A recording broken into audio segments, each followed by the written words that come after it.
I got this Honda that had only left rear door lock working, none of the other three working. I worked through it. I literally had 2 blown fuses, so I got all 3 of these working now. No operation out of the door. Now your fuses are up under there. I just pulled 35 because 35 is responsible for the unlock. So going here, what you're going to want to do is latch your door. Got my foot in here, and I'm going to try to do this, hold the phone, etc. See if I can do this. You're going to see what you should not see. So I'm in there. Foot is on the door. You see in the red light, you can't really see the voltage, but it's the same as in this one. So take a look.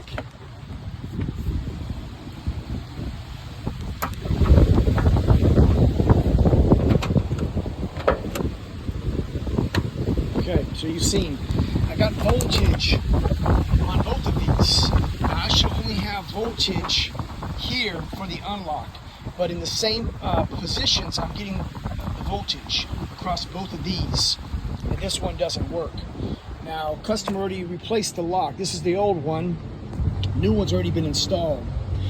So I believe that, yeah, obviously that's incorrect, and I'll show you the diagram when all is said and done. But what I'm gonna do is I'm gonna open up this separation point, and I'm gonna look for a cross short here. I'm gonna remove the fuses associated with the lock and unlock at this door before I do a continuity test. So let me show you something. Again, we just look for anomalies sometimes. Okay. We're grounded good.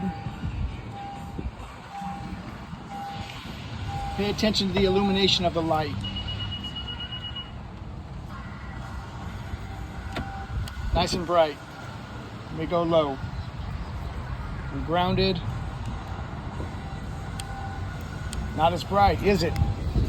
Now, let's pay attention to the voltmeter as well. Watch the voltage drop.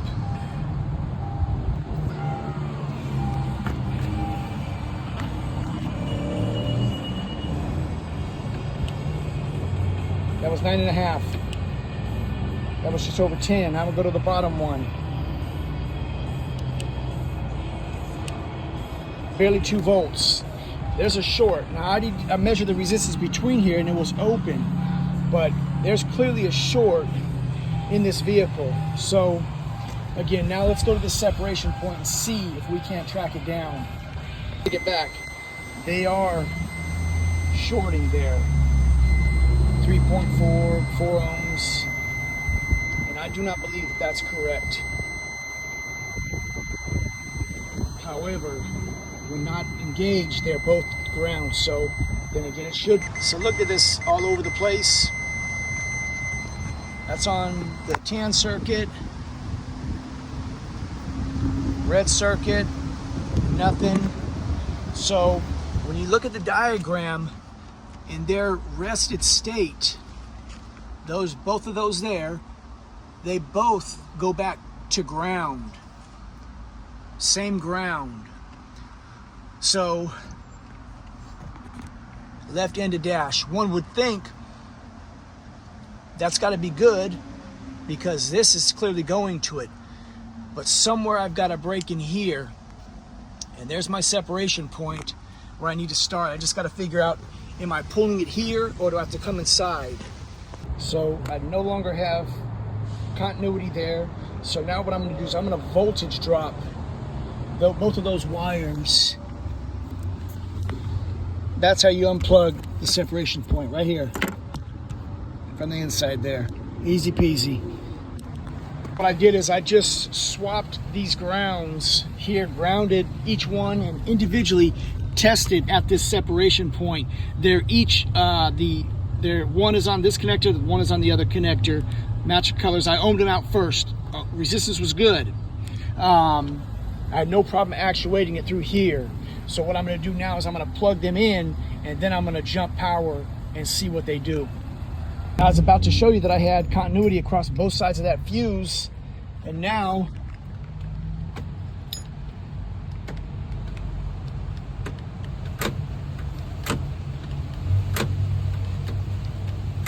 it's working. So it's gonna be up in here because that's all I played with, is up in here. So what a pain in the ass. So it's in the harness. I had the same amount of resistance. So I had 3.8 ohms of resistance coming back, and I had the same amount of resistance on that side of the fuse, and then I had continuity on the other side, low resistance. So it's in the harness. All right, now it's back. There's that 3.8 up in there.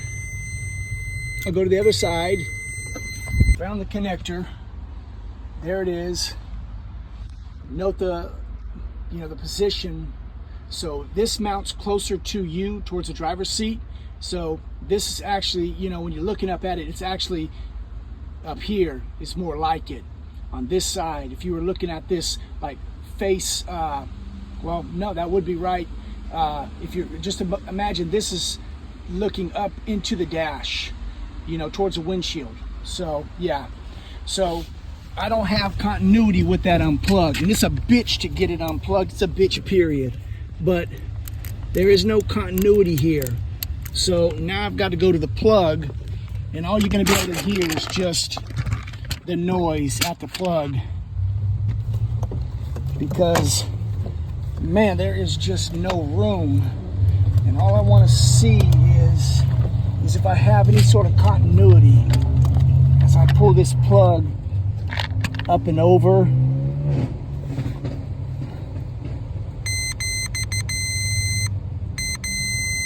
There's that 3.6. So that's the red wire, tan wire, that's that 3.6.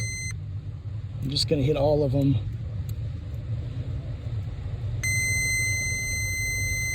That's on the red, because that's grounded. And there's that 3.6 on that tan. So essentially what I have is a short in the wire, because I've eliminated the MICU, whatever they call it. I almost want to just overlay a wire in here.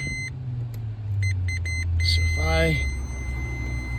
let me try something. So that's there, coming out.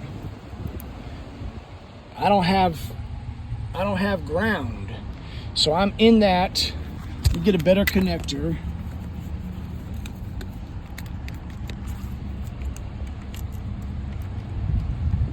Yeah, I don't have continuity to ground like I should. So,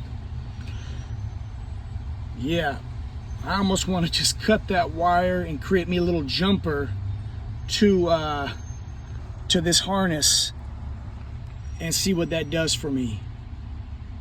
Because that wire is somewhere lost in this menagerie. But what's funny is that, nah, I mean, it's the same color, it just happens to be coincidental, but somewhere up in that mess, we're screwed, we're duped. So I'm gonna think about how I want to do this, as opposed to pulling a whole dash apart. Here's what I did. You can pull this dash apart and find that short. It was between the separation point and this MICU, whatever they call it. What I did is I just cut both of them at that harness back there, T-tapped, new lines, measure my resistance, we were less than 1, and close that here.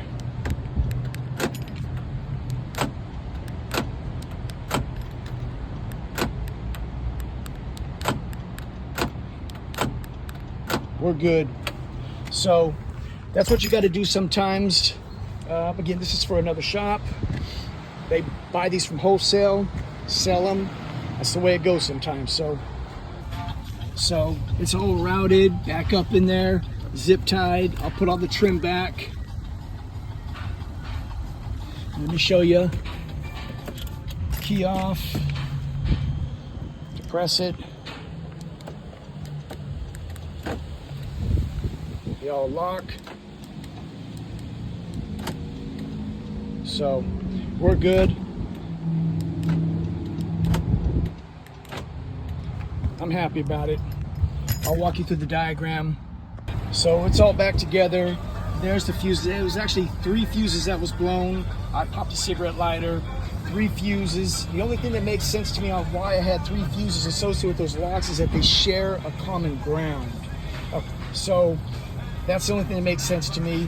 I'm not an engineer, just a mechanic, technician, whatever you want to call it. But that's the only thing I can conclude. Share your thoughts in the comment section, please. But she's all back together, and I couldn't be happier that it's fixed, and he can do what he needs to do with it. And again, I'm going to walk you all through the diagram to show you how I went about this one. So if you look at this diagram, you got your 3 relays. There's 2 unlocks and a lock. And then, if I can get this to operate, this is part of that other relay, because you have the driver's door lock cylinder. You can lock and unlock the car, global unlocking and locking from this tumbler there. So anyway, so what I did is, this is your separation point at that A pillar. And what I had done is I grounded one side and then applied voltage at that separation point to see that the actuator was good, and also allow me to test for a voltage drop across that. And then I grounded this side and applied voltage here. The actuator worked. He had already replaced it, so it worked. So that verified that all of my wiring from here into that door was good. And so what that left me with was just wire testing from the other side of that separation point all the way up to they call it an MICU, whatever that is. So because I had voltage or continuity across both sides of the fuse, I knew that that was a problem. Now, it's okay to have continuity across these lines because, as you see, they share the grounds. There's your unlock and lock. They share grounds. So that's okay. But when you got it on both sides of the fuse and the fuse is removed, that's a problem. So what I did is, after eliminating it and still having that issue with it unplugged here, that let me know that my issue was between these wires here. So I cut both of them, the tan wire and the red wire, behind a T-tap, cut here also behind T-taps, and I just ran new lines to resolve this issue. Now, I'll tell you, if I was at the dealership, I'd have flat rated the hell out of this job to find where that issue was. That dash would have been pulled. I'd have found that wire and I'd have gotten paid. There would have been no wire jumping, whatever you want to call them. We'd have got paid on that one. So again, this was for another shop. That car was bought at auction with a bad engine. And then, you see the other issues that the car has. He said, fix it on the cheap because he don't care. And that was a legit repair. T-taps, nice wire, good connections. They were ohm tested before they were left there. So I hope that helps somebody out. You got to study the diagram, look for commonalities, know when you come across something like continuity across both sides of a fuse that there's your problem. And then it's just a matter of, are we going to find it, or are we going to do a workaround to save time and fix the issue but make it clean? So hope that helps y'all. Give me a like, subscribe, say something in the comments. I will answer them. Good luck.